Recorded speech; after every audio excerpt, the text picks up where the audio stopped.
Welcome in, everybody, to Fantasy Pros MLB. This is Leading Off Live, brought to you by PrizePicks. Sign up for PrizePicks today and use that promo code Leading Off when you do. It's me, Joey P. That's the Welsh, and it's you, the Peanuts, the Cracker Jacks. There's 50 plus comments. We haven't even started yet. People have a lot of feelings already after the weekend's action. Look at our friend Beefy is giving me props as Joey P was right about Buxton after the home runs. He went 0 for 4 and then got hurt. That's right. I told you so. But Welsh, it's good to see you. It's been a weekend. I saw The Flash yesterday. I enjoyed it. You were right. It was fun. And get this, one of my old acting students that I taught, one of my combat students, was in the movie and was very funny. He was the guy on the couch, Gary, with the tattoo of Eric Stoltz. I saw you post that you were like, this is my my old acting buddy that was in there. Yeah, he was one of my students about 10 years ago. Always a funny guy, just hysterical. And I texted him immediately after, dude, I didn't know you were in Flash. He said he was in a big movie coming up. I knew he had told me. He wouldn't tell me what. And I said, okay, cool. But here's another fun fact. He also was, you know how Ezra Miller in The Flash had to act against himself basically for the entire movie, multiple versions of Flash. He played teenage Flash in all the scenes where he had to be the other Flash. So, as the actor playing off. So, he basically, had to do all of those scenes with him. So, that's pretty cool. So, look at that. Fun things. What did you do this weekend, Welsh? Anything fun? That's fun. Nothing fun. Absolutely not. There's nothing fun that happened. I stared at the baseball all weekend so I could give the proper analyses to all of you. That's all that I did. I don't do anything else except for you people. Analysis. Well, that's nice. And we've got a lot of fun coming up, too. We've got the All-Star break coming up, All-Star game, Home Run Derby, MLB draft, Futures game. I believe it's tonight. You know what? I'm mistaking which day it is. It's either today or tomorrow. But we got Game 3, the final game of the College World Series, because you want to talk about a great game. Was Game 1 LSU Florida with another walk-off, and now boom. You've got, and then they blew it out. Florida blew it out in Game 2. You've got Game 3 coming up. It's either today or tomorrow, LSU, Florida, for the College World Series. And there is a gajillion prospects, if not the top three MLB draft prospects in that one game. Wyatt Langford, Paul Skeens, and Dylan Cruz, if you guys want to check that out. Of all the Skeens is my favorite name. I like Skeens. Skeens is my guy. Skeens. Skeens. Oh, Skeens. That's got to be his walk-up music, right? All you Dylans call Skeens. Oh, goodness gracious. Let's get to the headlines, Welsh. Let's start with the Angels, who had themselves a day on Saturday, scoring 25 runs. It was a lot. Two guys went 5 for 5. We had Hunter Renfroe going 5 for 5. We had Mickey Moniak going 5 for 5. So how'd Taylor Ward do? Mickey Moniak, how did Taylor Ward do in that game? I don't know. I wasn't even looking at Taylor Ward. I couldn't even tell you. But on the other side of that, too, just wanted to bring this up because, some people might be looking for some extra help still on the trade market. And Ezequiel Tovar, who is a player that you and I both really love coming into the season, struggled mightily early in the year. But he's really picked things up recently. He has a 9-game hitting streak over that span, hitting .361. He has hit safely in 18 of his last 20 games in June. So Tovar looks like he's really starting to get it. And I feel like this is an asset that I don't want to say it's been forgotten about, but I think undervalued. What are your thoughts on Tovar here for the Rockies the rest of the season? Because I know the Rockies have not been great. We've trolled them quite a bit. But Tovar seems to really be putting it together after a very impressive 2022 minor league campaign. I'm pretty indifferent about having impactful fantasy pickup stuff. So I think you might be a little bit more excited than I am, but especially when you look at the Savant page, it's really bad, hard hit, WOBA, barrel percentage, whiff rate, especially a whiff rate with all the bad barrel and hard hit. None of those go together well. But what I will tell you in agreement with you, he's improved his average 3 straight months while decreasing his strikeouts every single month and increasing his home run total every single month. So all three of those things work really well. Colorado's a pretty good baseline. I still think this is kind of more of a better real-life player. The ground ball rate has gone down, which you love to see, while line drive is up around 28% from 20%. So he's making better quality contact. Colorado's kind of a good baseline. I think this is a deeper-ish league pickup. I don't think it's short league, and I think the offense is kind of muted. See, like that question right there, Tovar, just added Tovar and dropped Matos. I don't think I would do that. I think I would hold on to Matos after crushing hit Merrill Kelly just the other day for his first major league home run. Yeah. I think they might be similar categorically, except I think Matos has a little bit more power and more contact. This is from Moshiak Tactical. Tovar or Jeremy Pena? My gut, I haven't even looked at Jeremy Pena's numbers. I'm going to say Pena, but let me take a look here. Yeah, 9 homers.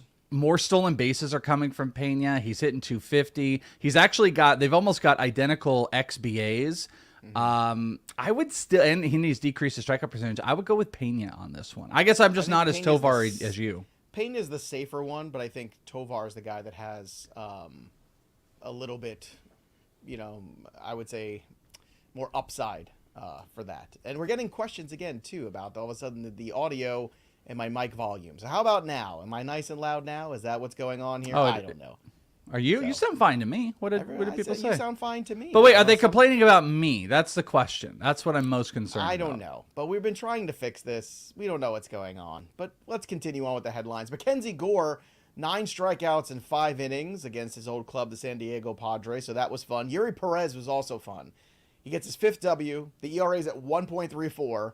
6 innings, 9 Ks, 1 walk, 0 earned runs. He's given up 0 runs in his last 21 innings. Somebody in the chat, I forgot who it was, said something about can Eury Perez just pitch every day? Now, I don't think he can, but I think we'd all like that, don't you think? Yeah, I want Eury Perez every single day. I don't want him to ever go down. He is magnificent to watch. 54 strikeouts in there. Taking a look, 29.2% hard hit percentage. His expected ERA is still low 3s. I'm fascinated how this whole process is going to go. I don't know if you just said it, but they are saying that it looks like they're going to probably do a tiny bit of a shutdown prior to the All-Star break, so a little bit earlier. So I don't know if that's going to be maybe 1 or something like that. And then he's going to pop back on the second half. So I think that's going to be able to stabilize some of his fantasy value. All right, we'll find out. I mean, let's hope, because Perez has been absolute gold. What's in a keeper league situation, dynasty league situation? How valuable is Perez right now? Situation. In the situations that we got here, how valuable is Perez on that chart right now? Let's say it's a startup dynasty next year, and you're looking for pitching help. What is that? I know it's kind of putting you up against it in terms of. Well, ranking, I'm pulling up my dynasty. I actually be pretty high up there, right? Is he top 20? Top 20 overall or top 20 SPs? Top 20 SPs. Yeah, absolutely. I'm taking a look because I just 10 SP. I just recently updated my dynasty ranks, but Eury continues to go. So I had Eury on my last update at where did he go? I just saw him 66 overall. 66 overall of all players. And that would have I put him right near like Joe Ryan, because if you're thinking about age long term, I think it would have put him top 15, top 12 SP. And I don't know. I think he pushes up against guys like George Kirby, Julio Urias. I mean, that's the level of where we're pushing for what his production is to where he's going to go long term. Okay. Let's continue on here. Jose Abreu, 2 for 5. Maybe it's not a lost season yet. Picking things up a little bit this month. Still not great, but what are you going to do? Lane Thomas. I want to talk about Lane Thomas, because I gave some Lane Thomas love. I do. And here's why. 296, 343, 507, 13 homers, 38 RBI on a terrible team. He's got 7 steals. This was one of the players, Welsh, that we talked about, those late round gems. And Lane Thomas was mine. In fact, I even had a video where Lane Thomas was one of those like late round sleeper guys. And I was worried when I did it, going, man, if there's one that's going to really bite me in the rear end, I feel like this is Lane Thomas one. I could look back and say, man, that really crapped out. But it is not. Lane Thomas has been terrific on a terrible club. And I think this is one of those assets we just don't appreciate right now. And I don't think anybody who's got him right now maybe appreciates what he's done, because this is a pretty solid season. I mean, you're extrapolating. You're talking about guys going to end up with 25 homers and 12 to 15 steals, hitting 290. I mean, and you got him well outside the top 200. I'm trying to think. I can't it's on the tip of my tongue. I feel like there's a good previous comp over the last like 5 years. If it's like a really bad team player, he's been leading off, who has been at I mean, you could argue that this is full on 5-tool. Like what's the marker for a player's RBI to be a 5-tool? Because I think like 5-tool run, usually to me it's 80s up. But if you got 75 RBI from Lane Thomas, I think that's near there, right? Do you think that's about right? Lineup position matters and the ball club you play on matters. If you're hitting in the 1 or 2 spot, your RBI total is always going to be lower automatically. And then if you're playing on a crap team that doesn't have anybody in the lower, but that's what I'm saying. So like, what is the RBI total in a situation like that?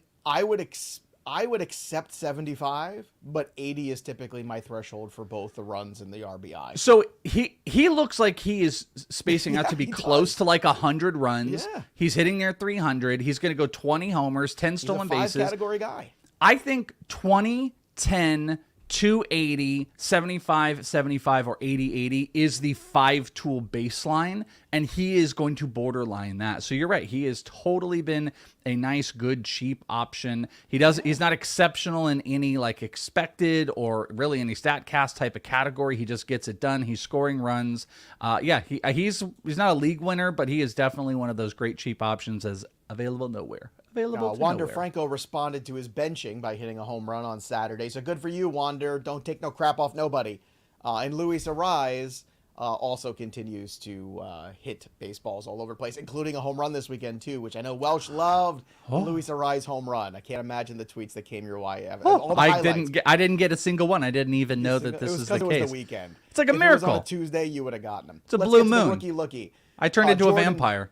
Jordan Westburg from the Baltimore Orioles getting called up. 24 years old, first-round pick, 30th overall in 2020. He was slashing 295, 372, 567 with 18 bombs, 54 ribbies, 6 steals, 64 strikeouts over that span. So a little high on the strikeout rate, over 300 plate appearances. Yeah. So he can play everywhere, which is good. So the versatility, that should be interesting. It looks like, shortstop's kind of in his main bag. So what is your aggressiveness level on Westburg here, and what do you think his contributions will be to the Orioles?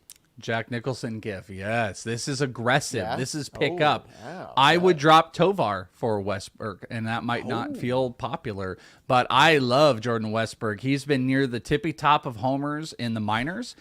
His strikeout rate, regardless of what you said, a little over 21%. He has had a 200-plus ISO pretty much, let's see, since 2022, he's had it. The 2 stops he didn't have it were high A and double A in 2021, but they were 180 and 190. He's hitting 295 this year. He's done a little bit of everything right. He can play in the middle infield. I kind of think he might play second base just because I think Gunner's been doing some short. They've got Ramon Urias.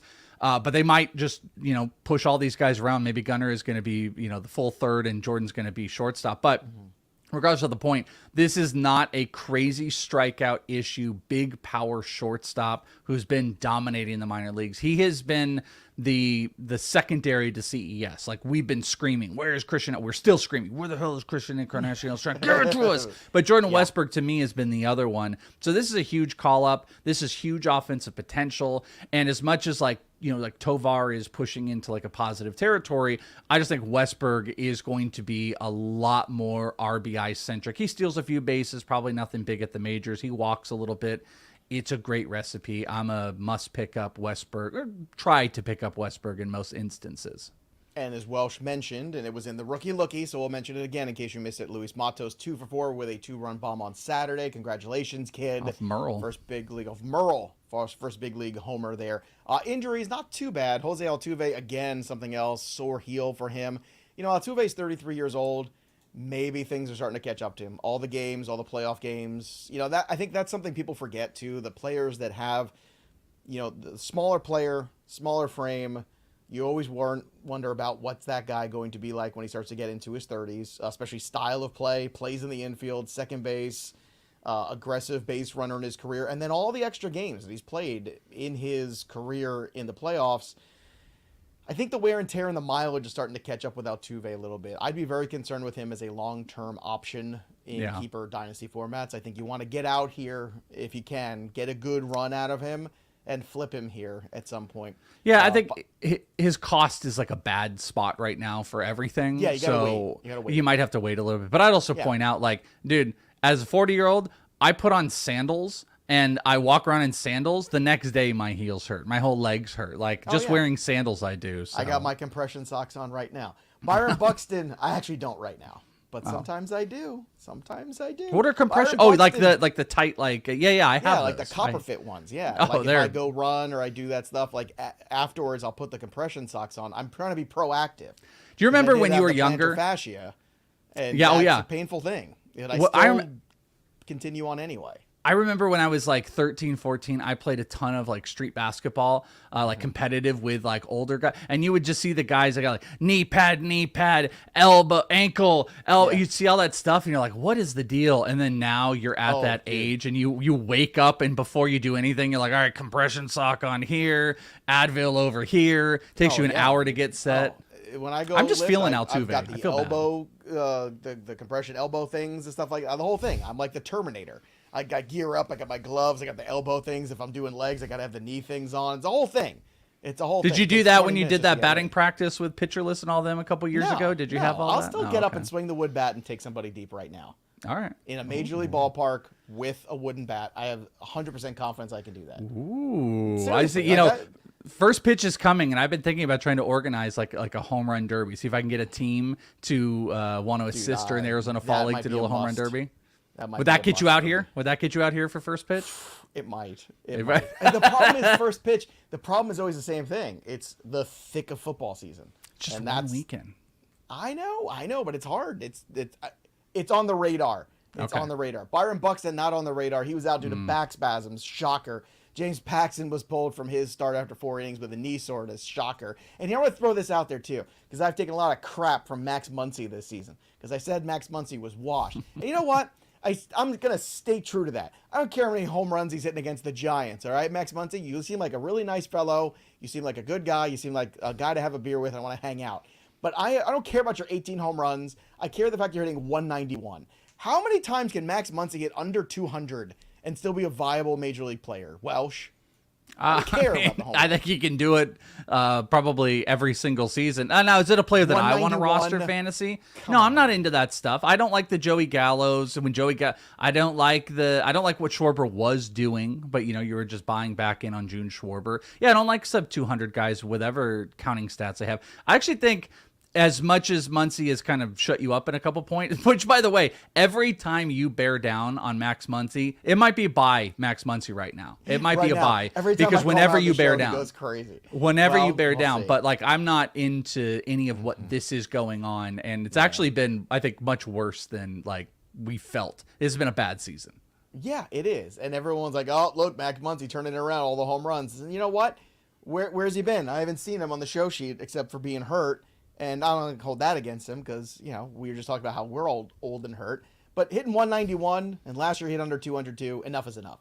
3 up and 3 down. Luis Robert, 2 homers, 3 for 4. Matt McClain had himself a day. 4 for 5. 3 doubles, a homer, 5 ribbies. He's the second Reds rookie to have a 4+ extra base hit game. Can you name the other one? Peanuts and Cracker Jacks, Cincinnati Reds rookie to have 4 extra base hits in one game. That's what I want to see. Drop your questions or your answers, I should say, in the chat. Do you have a guess? Well, I was about to say Ellie De La Cruz because he hit for the cycle. Nope. I think it was this weekend he hit for the cycle, but I guess that was just because one is a single. Yeah. Well, I thought he had another at bat because he got it in the 6th inning. Nope. No. How far back? Give me a hint.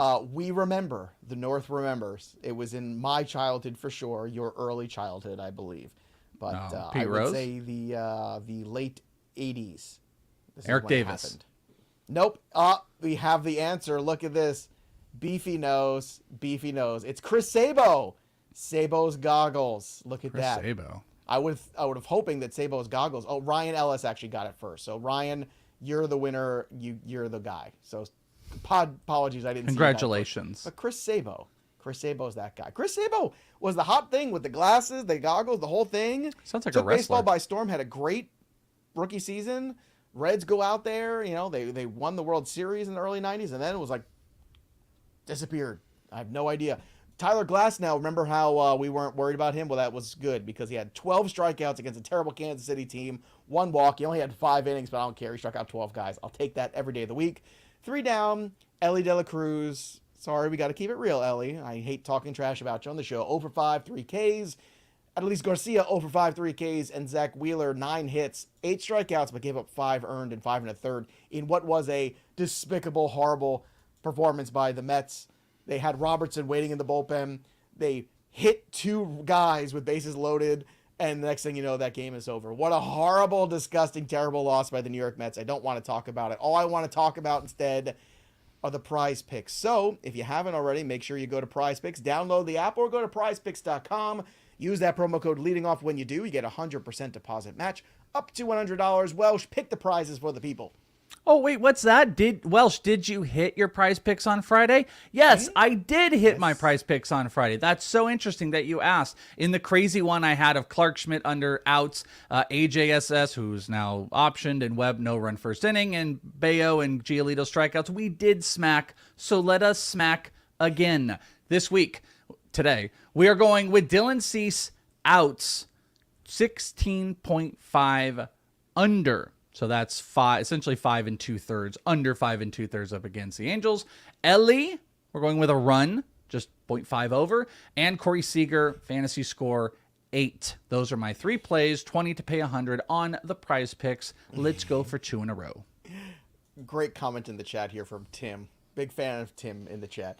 The basketball scene in Heartbreak Kid with Ben Stiller and Philip Seymour Hoffman is an accurate depiction of Welsh's basketball playing days. You know what? You're talking.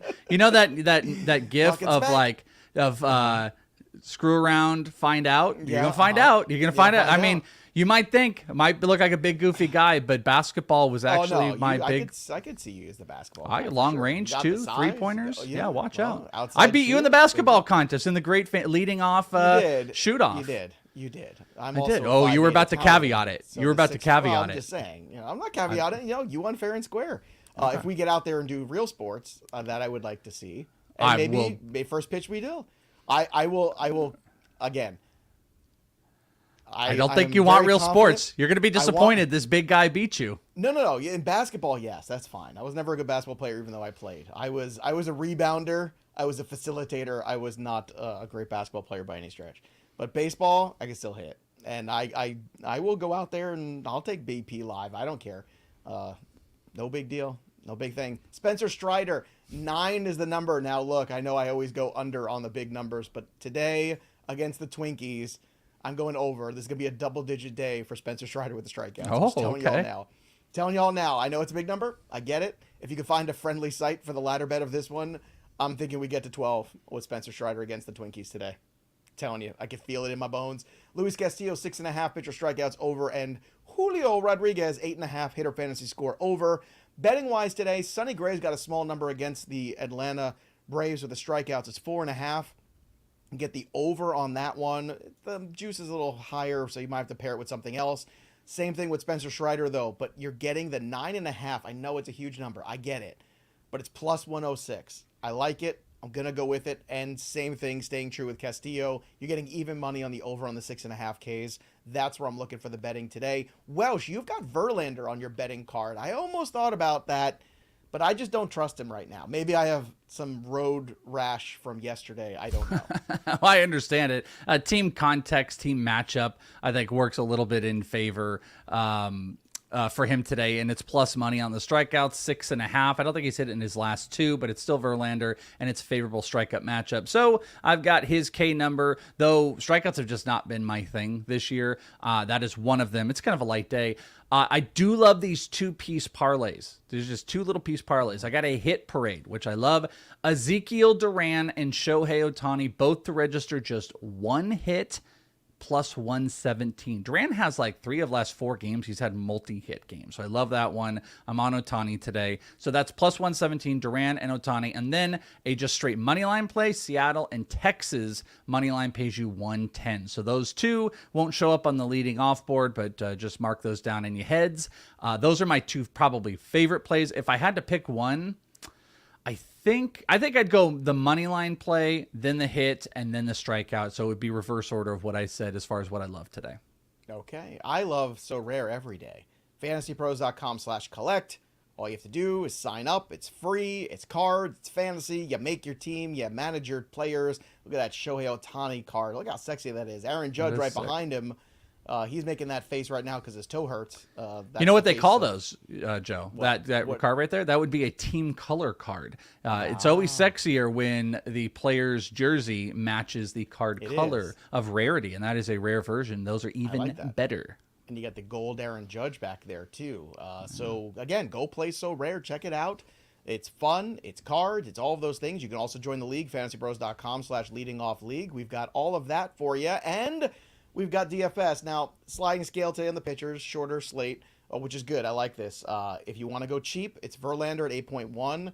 It's a cookie matchup, but I just don't trust the Mets bullpen. I don't trust the Mets, period. So I think frankly, it's a trap. I want the premiums today. I want Castillo at 10.6. I'll figure it out. I want Spencer Strider at 11.3. I'll figure it out. Strider's the one I really want today against the Twins. I'm really going after them.